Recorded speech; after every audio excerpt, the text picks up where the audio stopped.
कुरारा नामक गांव में सुथनिया नाम का लड़का एक ढाबे के पास चाय पी रहा था। वातावरण भी बहुत ठंडा था।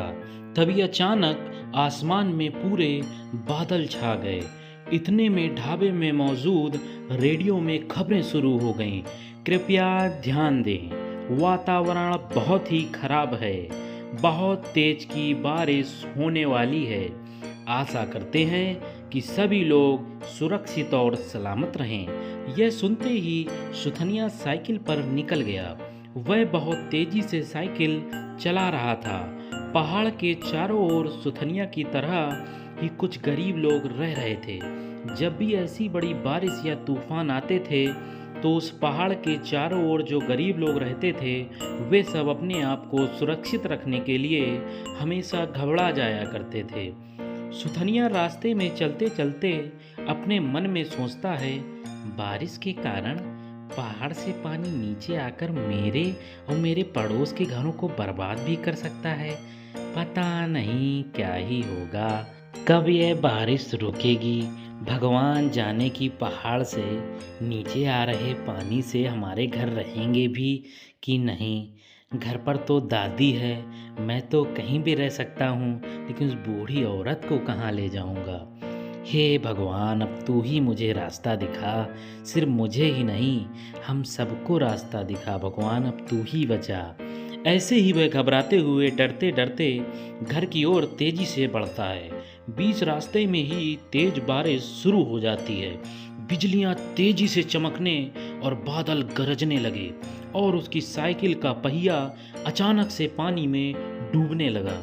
बहुत मेहनत करने के बाद जब सुथनिया अपने घर पहुंचा तो घर जाते ही उसकी दादी बोली, अरे बाप रे, मैं तो डर गई बेटा, कहाँ था तू?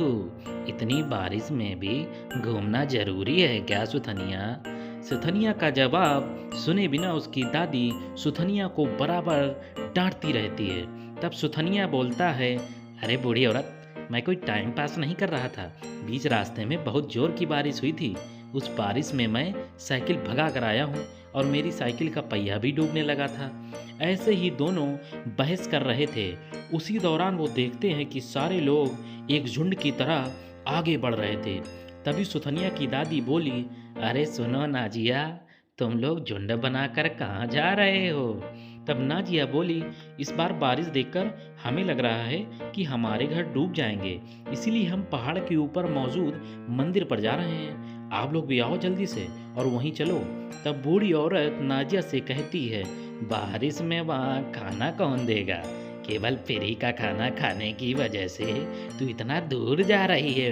पागल औरत हमेशा खाती ही रहती है। सुथनिया मन में कहता है, ये बूढ़ी औरत क्या कह रही है नाजिया को? नाजिया अभी दादी पर चिल्लाने लग जाएगी।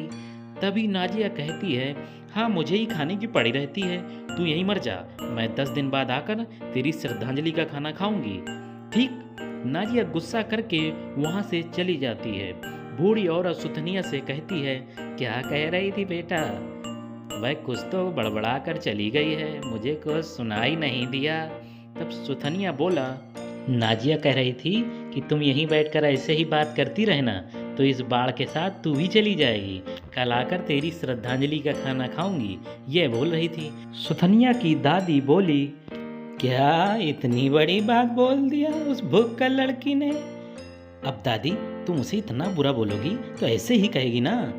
रुक, मैं अभी उसको सबक सिखाती हूँ। ऐसे कहकर वह उसके पीछे पहाड़ के मंदिर की ओर चली जाती है।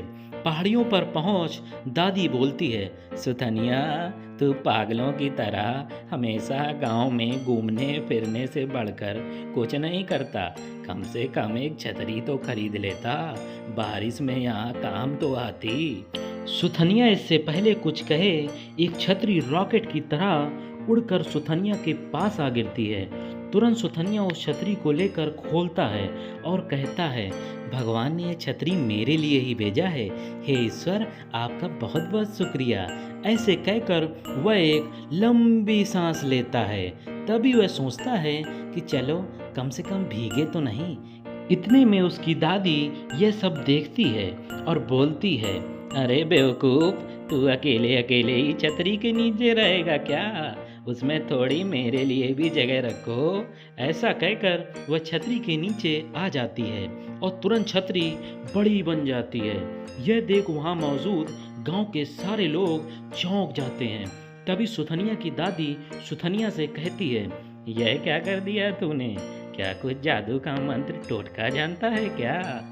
तुम कोई जादू मंत्र जानते हो क्या जो बोल दिया और छतरी आ गिरी?